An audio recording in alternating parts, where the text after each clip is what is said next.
I met her about a year ago, at a time when the restaurant I inherited from my father was on the brink of closing. It was losing customers fast. The restaurant is in a town near a popular tourist spot, something like Napa Valley. Tourists used to flood our town, making it a lively place. But a few years back, the town's train station became just a stop for the express line, which led to fewer tourists and a steep decline in customers. I was confident in the taste of my food and didn't want to shut down the restaurant without a fight. But I was out of ideas. To clear my head, I decided to spend a night at a hot springs hotel in the neighboring town of Sonoma, a place that also had ties to my father. As I was settling in, a young woman approached me and introduced herself as Catherine, the proprietor. "I'll bring your dinner with drinks and appetizers shortly, but the main dish may take a bit longer." "I hope you understand," she said. "Is there a problem?" I asked. "Actually, one of our kitchen staff fell ill unexpectedly, so we're a bit short-handed. If it's an emergency, there's nothing we can do. Is the staff member okay?" "Yes, our head chef is conscious, but due to his age, we had to take precautions." I realized that the person she was referring to was the head chef, and the reason I chose this hotel was to taste his dishes. My late father and this chef had been apprentices together at the same fine dining restaurant. They often argued about the taste of the dishes and eventually had a falling out. My father opened his own restaurant, while the other became the head chef here. I often argued with my father about our restaurant's dishes too, but now, as I approached 40, I understood that chefs argue because they recognize each other's skills. The stubbornness and pride of a chef can lead to conflicts like this. I came to this hotel hoping to gain some insights for revitalizing my restaurant, but it seemed like I wouldn't get to taste the head chef's dishes after all. I couldn't help but wonder if my old man was somehow interfering from beyond the grave because he didn't like the idea of me using this place for inspiration. But even though they had a falling out, I knew my father wouldn't meddle like that. Catherine apologized again. "We will reduce your accommodation fee by 10% as a small compensation." A 10% discount? You kidding me? I thought to myself. The next morning, when I went to check out, I saw Catherine being bombarded by complaints from other guests, likely because of last night's dinner. "Cut it out, will you?" I snapped at one of the guests. "What's your problem? You ate all your dinner, right?" I ate it, but it was so late that my entire schedule got messed up. "Planning to go somewhere nice?" I asked, trying to lighten the mood. "It's none of your business," the guest grumbled. "It was an emergency." "Understand that," I said firmly. Seeing me step in, the complainers seemed to give up. Feeling a bit smug, I gave a small smirk at Catherine, who was bowing her head in thanks.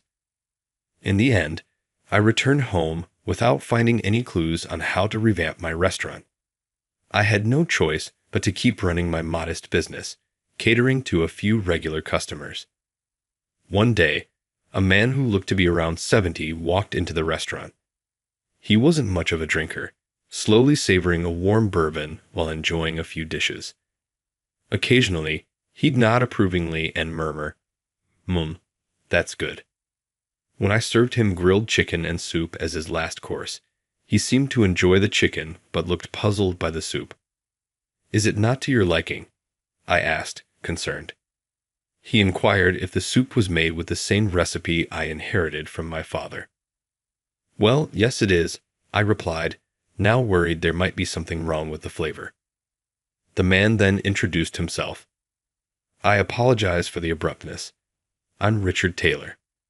The name didn't ring a bell, and I was confused. "I used to share meals with your father back in the day. It's me, Richard," he clarified. It finally clicked. He was the head chef from the resort I had stayed at, the same one who fell ill abruptly. He had been my father's fellow apprentice, the one with whom my father had parted on bad terms. "I'm deeply sorry for my sudden illness when you visited us," he apologized. "How's your health now?" I asked. "I'm fine now, as you can see," Richard responded, blushing a bit as he ran his hand through his trimmed hair. "Did you come by chance?" "I heard it from the young proprietress," I replied. She had told me about the man who had placated a disgruntled customer the morning after the head chef had collapsed. She checked the guest book and informed me it was a certain Noah Jones. "So you're the son of that Jones," Richard said, "and you came all this way to thank me." That reminded me of how my father and Richard had parted ways over their differing cooking styles. When I asked Richard about it, he said, "That's true, but we respected each other's skills as chefs. It was just a matter of different directions." My father always aimed to complement alcohol, so he pursued flavors that matched well with drinks. Richard, on the other hand, not being a big drinker, sought after flavors that appeal to everyone. Though my father and Richard rarely met, they stayed in touch. "You know, I briefly met you at your father's funeral," Richard added. "Oh, I see." "My apologies for not remembering," I replied. "It's been 5 years already." "Yes, time flies," Richard said, looking off into the distance. I was curious about Richard's reaction when he tasted the soup earlier. "About the soup," he began. "It was delicious, but it felt different from your father's flavor." So I made the soup and offered it to Richard again. After he took a sip, he said, "It feels similar, but does it lack something?" "Well, how should I put it? It's a more refined taste." "Richard, weren't you usually served my father's soup after a heavy night of drinking?" "Yes, that's right," he replied. "Back in our apprentice dormitory, your father and I used to drink together a lot. I'm not a heavy drinker, so I'd get drunk quite quickly. Then your father would say, 'Here, have this as the last drink.' It was so delicious. Even when I tried to recreate it by brewing the broth my way, I couldn't. I asked your father if there was a secret ingredient, and he'd say, 'The secret ingredient is love, keeping it a mystery.' The secret was quite simple. My father's dishes were generally strong and flavorful to pair well with alcohol. However, he made his final course soup light. The method was straightforward, nothing special. He simply added 1 cup of hot water to 3 cups of regular soup stock to dilute it. After heavy drinking, that was just right and healthy, according to my father's philosophy. "I see," Richard said, taking a sip of the soup I'd made from scratch, thinned with hot water. "It seems I haven't had enough to drink tonight. Is it perhaps a bit bland for your taste?" "Yes," I admitted, and we both burst out laughing. We spent some time reminiscing about my old man. Toward the end, Richard got serious. "Sorry to ask, but did you lose customers after the express train stopped at the station?" "Well, yeah, I guess so."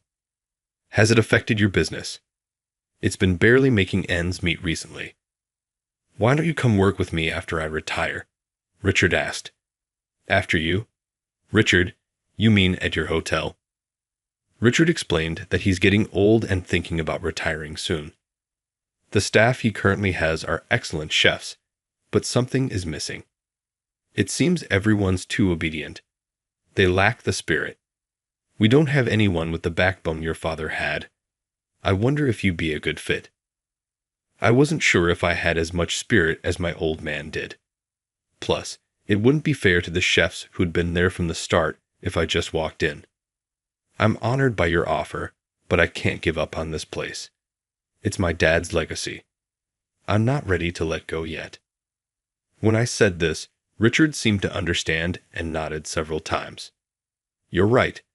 I was too hasty. After all, you're the son of that great man." He left me an invitation to visit his kitchen if I ever changed my mind, along with a complimentary voucher for his hotel. About 3 months passed since Richard started visiting my diner. My business was on the verge of collapse. Maybe I should go check out Richard's hotel. I wasn't ready to close the doors of my diner just yet, but I knew I needed to do something if I wanted to move forward. "Mr. Jones, we've been expecting you." "Did I arrive a bit too early?" I asked, aiming to get there before the chefs got busy with dinner preparations. "I'll call the head chef for you. He should be free at this time." That's why you came early, right? She said, smiling as she understood my intent. The head chef is also eagerly waiting for you. Hey everyone, listen up. This is Noah Jones, the man I've been telling you about. As soon as he guided me to the kitchen, Richard introduced me to the other chefs. Everyone bowed their heads and said, "Nice to meet you, Richard." I'm still not sure I understand it. It just happens that some of our experienced staff decided to go independent recently. Look, they are all young, aren't they? So, I told them that a friend of mine might be able to lend a hand. That's you, Richard said. But I felt a little uncomfortable. After all, I hadn't given up on my dad's diner.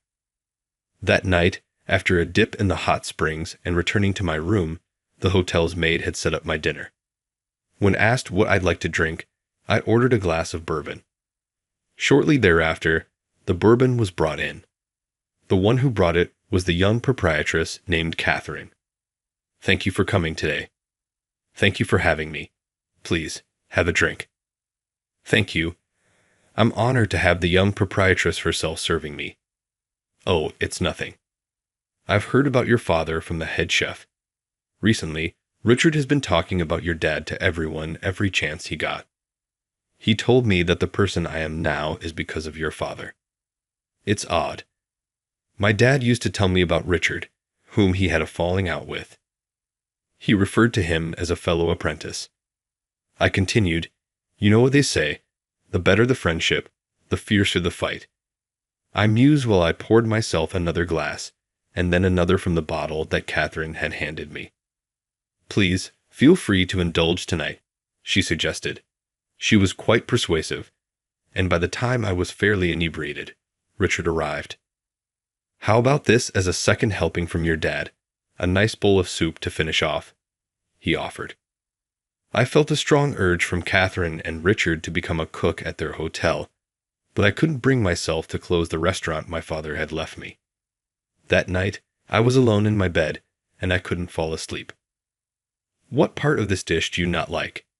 It's old-fashioned, the food Dad cooked. It doesn't matter what you said, we're serving this to customers. I'd remembered arguing with my father about cooking. Those memories faded in and out in my drunken head. My restaurant was quiet for the days that followed until one day an unexpected customer arrived. It was Catherine. Oh, you startled me. I just decided to come. Did Richard suggest you come here? Yes, partly, but I also wanted to come, she replied. Just a moment, please, I said to Catherine, and pulled in the shop curtain that was hanging outside. Sorry, but we're closed for today. Because of me? Catherine asked, looking a bit apologetic. Since you're already here, and it's not like we're busy. I gestured around the empty restaurant with a resigned laugh. So things are really tough. Huh. I'm ashamed to admit it, I confessed. I heard rumors about a major blow to the next town ever since the express train started passing through, she mentioned. Anyway, let's forget about these depressing talks. Let's enjoy ourselves. Catherine was quite a drinker. She was the only daughter in her family that had been running a spa resort in the area for generations. Naturally, she became the young proprietress. She had learned to drink since she took over the role. I start working early in the morning, and I find myself looking forward to a drink after a long day. I'm the same, but in my case, I think I just inherited my father's love for alcohol, I replied. Just a few months earlier, Catherine and I had met only once or twice, but we were now talking like old friends. Come on, let's have another round. Another one? I asked, surprised. Yes, just one more. But my heart was already full. Dad, I'm sorry. I can't keep running this restaurant anymore. 6 months later, I closed the restaurant that my father had left me and took a job as the deputy chef at the spa resort where Catherine and Richard were. Thanks to Richard's efforts, the existing chefs warmly accepted me when I was appointed as deputy chef. The young proprietress, Catherine, had proposed a condition. Please live here in this resort and join us for a drink after work. This was exactly what I wished for. I had no reason to refuse. Noah, come on over here. Let's have a drink again tonight. Why not? Let's do it. When I entered the room where she was waiting, I saw Catherine happily pouring whiskey. Here, have a glass. I responded with a nod and took the shot glass in my hand. As Catherine poured for me, I thought to myself, I'm about to turn 40. It's not that I haven't had girlfriends in the past, but I've stayed single up to this age. My late parents were late to marry, and when my dad was 40, I was born. Now, as I'm about to turn the same age as my dad was when I was born, I'm here every night getting whiskey poured for me by Catherine. Maybe this is what they call fate. What do you mean? In response to Catherine's question, I said this. Will you accompany me for a nightcap? For the rest of our lives. For the rest of our lives. After a moment, Catherine smiled broadly and nodded vigorously. Catherine and I gazed at each other. It was a moment when our feelings connected. Thus, Catherine and I got married, with Richard, who retired, serving as a matchmaker. Working together, we strive to manage the hotel. I went up to the attractive woman I always saw on the train, who was holding a white cane. She tensed, then turned her face to me as I plucked up the strength to speak to her. I never would have predicted the startling response that came out of her mouth. The man who was bothering her turned out to be the same one who was causing me a lot of problems at work. I happened to be there when it happened. I'm generally hesitant and lack confidence, but I felt I couldn't just watch. I plucked up the strength to tell her I was sorry. She must be blind or visually challenged because she is holding a white cane. How could you possibly harm someone in that way? You raised your hand against her, and I saw it. I'm 41 years old, and my name is Benjamin. My employer, Foster Foods, runs well-known cafes around the nation, including Roasting Village and Foster Beans. Fortunately, I was recently acknowledged for my efforts and given the position of leader of the new product development team for the next year. I shouldn't feel this way at my age, but I'm not the most self-assured person. Even though I've known for some time that I need to change, this new opportunity made me think, this is my chance to really turn things around. I'm not very close to my coworkers at the moment. I thought I'd start by strengthening the bonds within our product development team and getting to know my teammates better, because I always feel a little out of place and reluctant to join the group. Is it just me, or does the fact that I'm still unmarried make me feel excluded? No, I don't believe it to be true. I had someone once too. Sarah, who was 3 years older than me, was the woman I vowed to marry. She would claim that, like a loyal future wife, I would bring out her nurturing side and force her into my life. I was in my 20s at the time, and I wasn't too bothered. One day, she abruptly requested to end the relationship. You simply aren't trustworthy enough. I don't sense any genuine affection from you, and you're constantly passive. I became concerned about getting married to you. I was astonished by what she said.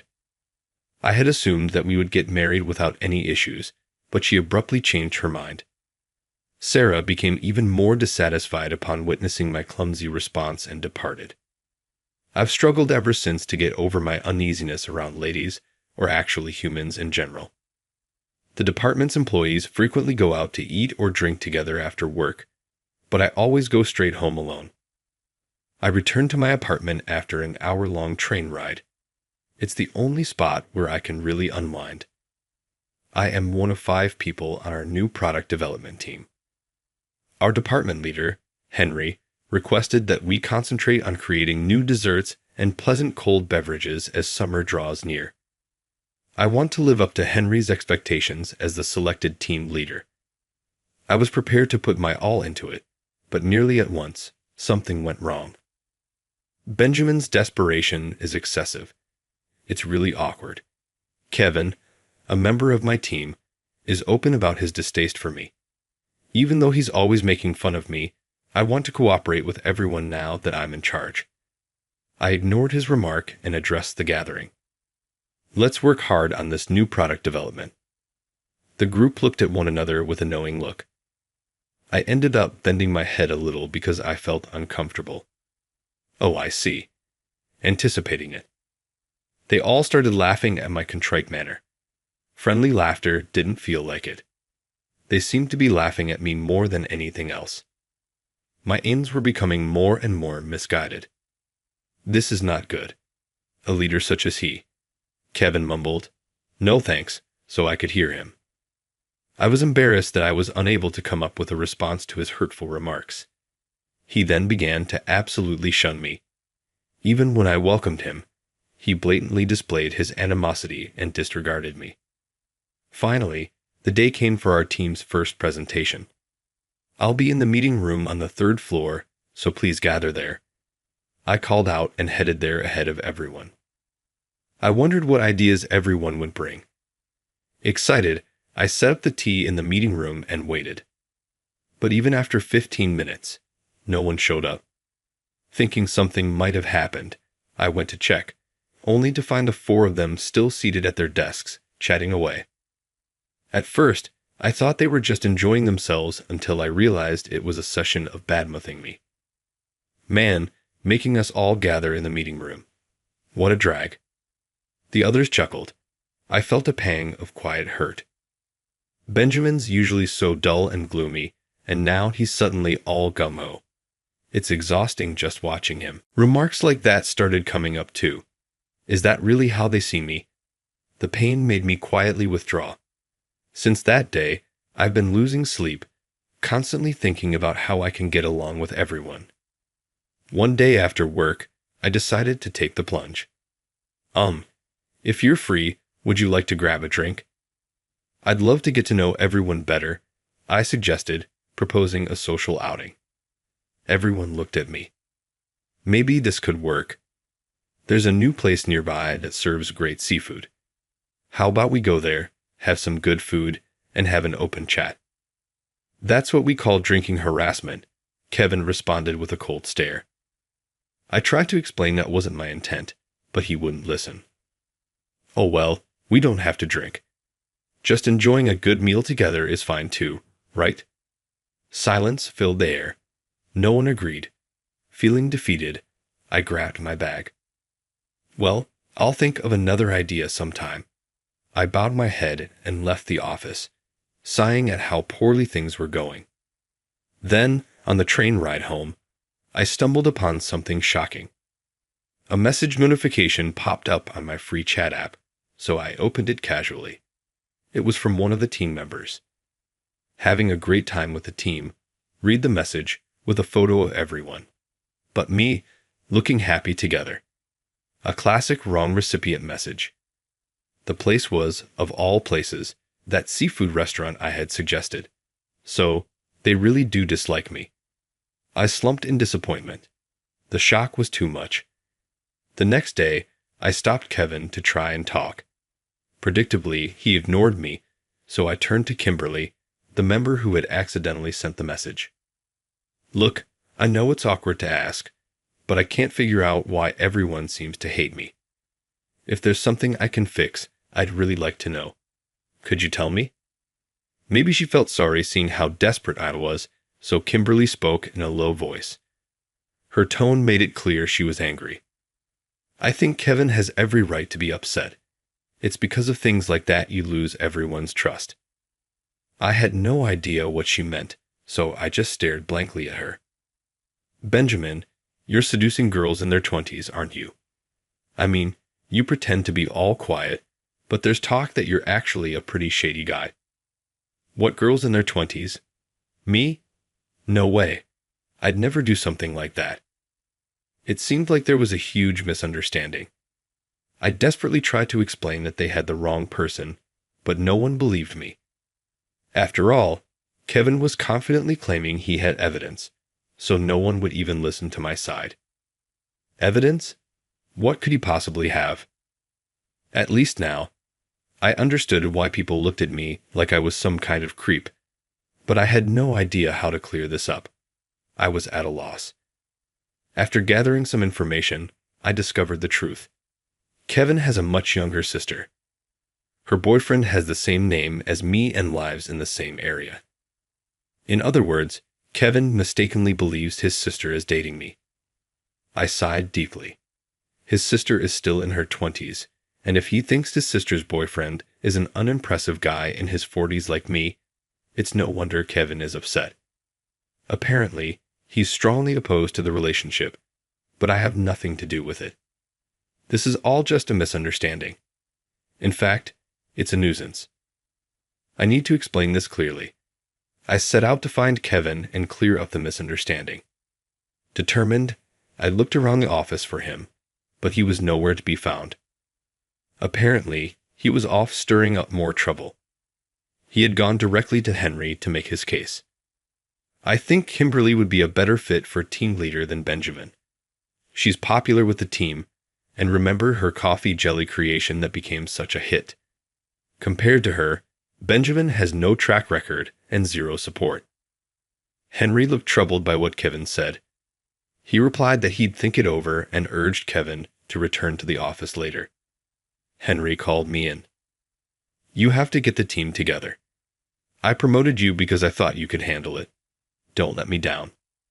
Feeling defeated, I took the train home with a heavy heart. Then I remembered it was Tuesday. Lately, there was something I looked forward to every Tuesday and Friday. A beautiful, fair-skinned woman with a white cane boards the same train car as me. For some reason, when there's an open seat, she always ends up sitting beside me. I don't know why she chooses to sit next to me each time, but really, any reason is fine. It simply makes me happy. She's like a breath of fresh air in my difficult daily life. I found myself wondering if I'd see her again today. Even though it's only 2 stops, just seeing her on those Tuesdays and Fridays lightens my mood a bit. The day of the second new product presentation arrived. I worried that no one would show up again, like last time, but this time Henry would be there, so at least they wouldn't boycott my idea. For a new iced coffee with mint chocolate flavoring, the reaction was ruthless. This is the worst thing I've ever tasted, and it's so off-putting. There's no way this will sell. The criticism was brutal. I chuckled bitterly at their harshness. Instead, Kevin's iced coffee paired with sweet bean jelly was praised as a masterpiece. The bitterness of the coffee and the cold, refreshing taste goes perfectly with the sweet red bean paste. This will be a hit for sure. Everyone echoed that sentiment. Henry looked at me with a disappointed expression. Then Kimberly, the team's hitmaker, presented her new dessert idea, an almond jelly parfait. This one also received high praise. After the presentation, Henry muttered, "Maybe I need to reconsider a few things." I felt completely sidelined. I regretted not being able to meet Henry's expectations. Would Kimberly end up taking over as the team leader after all? Maybe it would be better if I just stepped aside. On the train ride home, I was lost in thought when the woman with the white cane boarded. She sat down beside me, just like always. For some reason, I suddenly felt like talking to her, so I gathered my courage and spoke up. "You always sit next to me, don't you?" She flinched in surprise. "Can you actually see?" She tensed up, then turned her face toward me. To my shock, she responded with something I hadn't anticipated. "What do you mean by that? Are you suggesting I'm just pretending to have a disability?" She was visibly getting angrier. "Oh no, that wasn't my intention at all." I quickly apologized. "I'm sorry, I didn't mean it that way." "But don't you realize how offensive that question was?" "You're absolutely right. That was thoughtless of me." Our exchange had drawn attention on the train. I decided to get off at her usual stop to continue apologizing. "There are people watching here, so I'll get off at the next stop. Please let me keep apologizing, if you don't mind. It's your usual stop after all." She gave a silent nod. Once we were on the platform, I launched into a desperate explanation. "Really, it wasn't that I doubted you or anything. It's just that you always sit next to me, and I couldn't help but wonder why. But I see now that I made you uncomfortable, and I'm truly sorry. I gathered every possible word of apology and kept apologizing to her. Gradually, her demeanor began to soften. I understand. I overreacted too. I got a bit heated. Relieved, I exhaled deeply. I'm Ashley, she introduced herself. I went ahead and gave my name as well. I'm Benjamin. Her eyebrows raised slightly. Oh, is something wrong?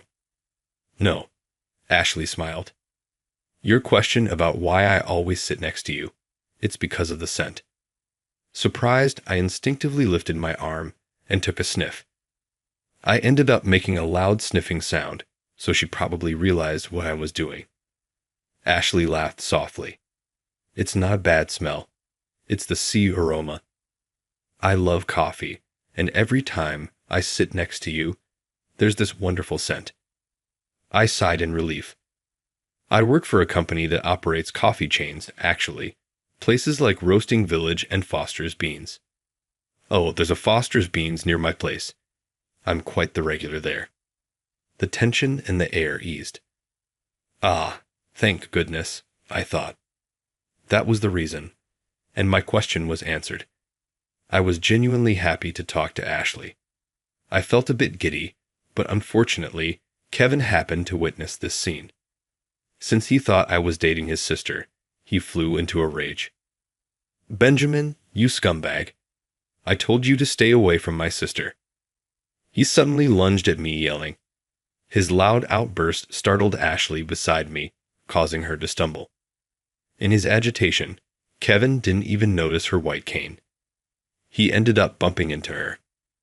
Ashley fell to her hands on the floor, angry that she hadn't moved out of his way. Kevin started hurling insults at her. What the hell are you doing? I put a hand on Ashley's shoulder as she crouched on the floor. Are you okay? She sighed, relieved. Yes. She looked pale. She must have been terrified.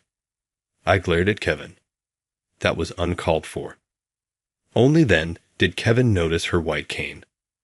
Oh, so she's blind. Move out of the way. You should be taking the train when it's not crowded. I angrily rebuked him.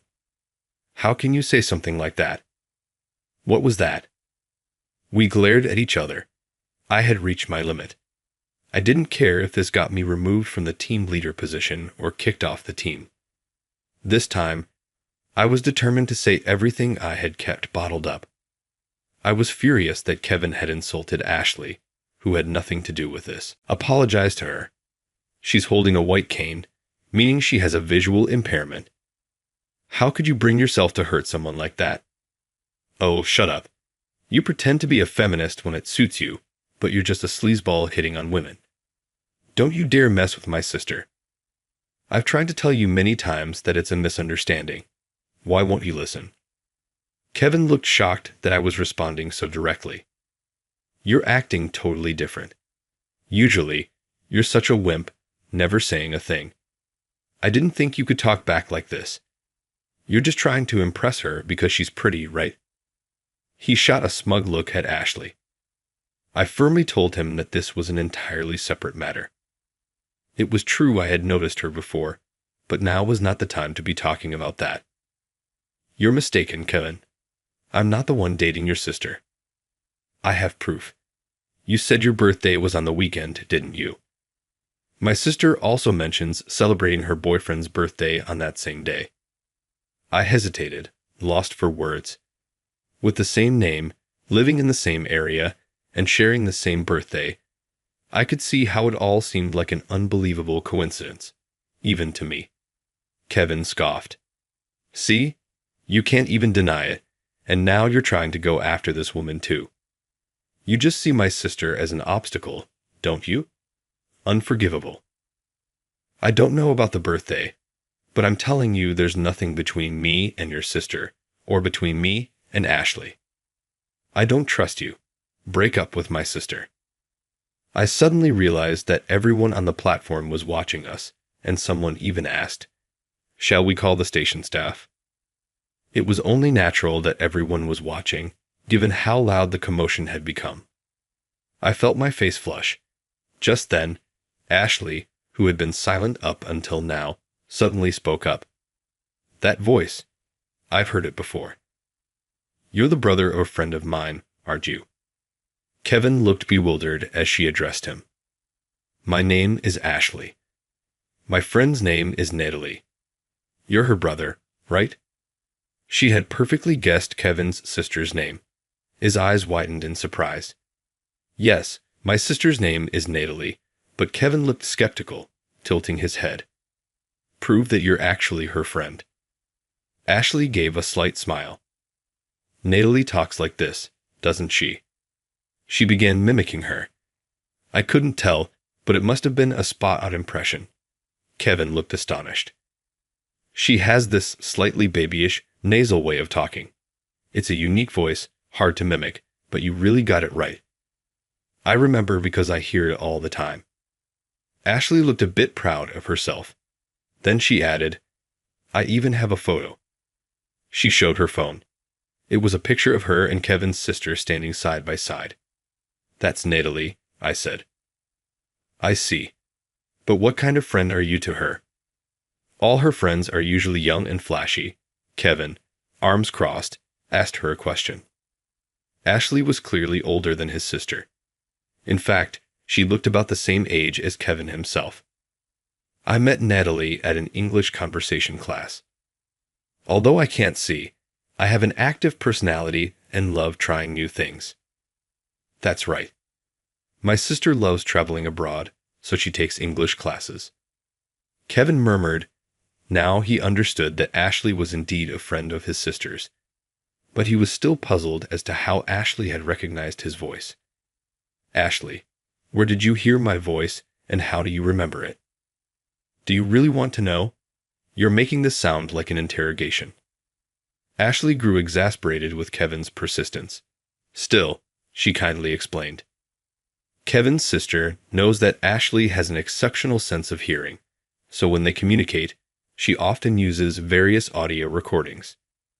For example, she plays her own videos, like one from a beach trip. Ashley can hear the sound of waves, the ocean breeze, people's voices, and even the voices of her family members. Ashley gets to listen to these sounds firsthand, and then Kevin's sister adds explanations to help her understand. Natalie is very kind. She introduces me to so many new things. Apparently, some of those videos included her brother Kevin's voice. At this point, Kevin finally apologized to Ashley. I'm sorry. I didn't realize you were my sister's friend. That was rude of me, but I'm not apologizing to Benjamin. Kevin remained firm. This guy's been leading my sister on. That's absolutely not true, I insisted firmly. Kevin turned to Ashley. Ashley, have you ever heard anything about Natalie's boyfriend? Isn't it this guy? He asked, pointing at me. This guy is way too old to be messing around with a girl in her 20s. There's something really off about him, and he's my senior at work, a guy with no ambition and nothing respectable about him. Of course, as her brother, I'd be completely against it, Kevin declared. Ashley chuckled softly. What's so funny? Kevin asked. He's not Natalie's boyfriend, Ashley explained. I felt an immense wave of relief, unable to keep a smile from my face. But Kevin's frustration only grew. What? How would you know that? Kevin asked. The scent is different. The scent again. I was amazed by Ashley's incredible sense of smell. Wait, Ashley, have you actually met Natalie's boyfriend? Kevin asked, leaning in with interest. No, I haven't met him, she explained. But I know because I've met Natalie after their dates, and she had a lovely scent on her. My heart skipped a beat. A lovely scent? What could that mean? It was unmistakably the smell of shampoo or hair products. I'm sure her boyfriend is a hairstylist. But right now, both Benjamin and Kevin smell like coffee. Kevin was taken aback. Amazing. I find the smell of coffee comforting, so that's why I always sit next to Benjamin. He's been wondering why, but I knew from the start that he worked at a coffee chain. So, I can say with confidence that this is a case of mistaken identity encouraged by Ashley's reliable testimony. I felt a surge of courage, having witnessed Ashley's incredible abilities. Kevin was momentarily speechless. Plus, Natalie often confides in me about her struggles with you, Ashley continued. She's been worried, saying that recently, you two have been fighting a lot. She's concerned because you two were once so close. She wonders if it's her fault for causing you trouble.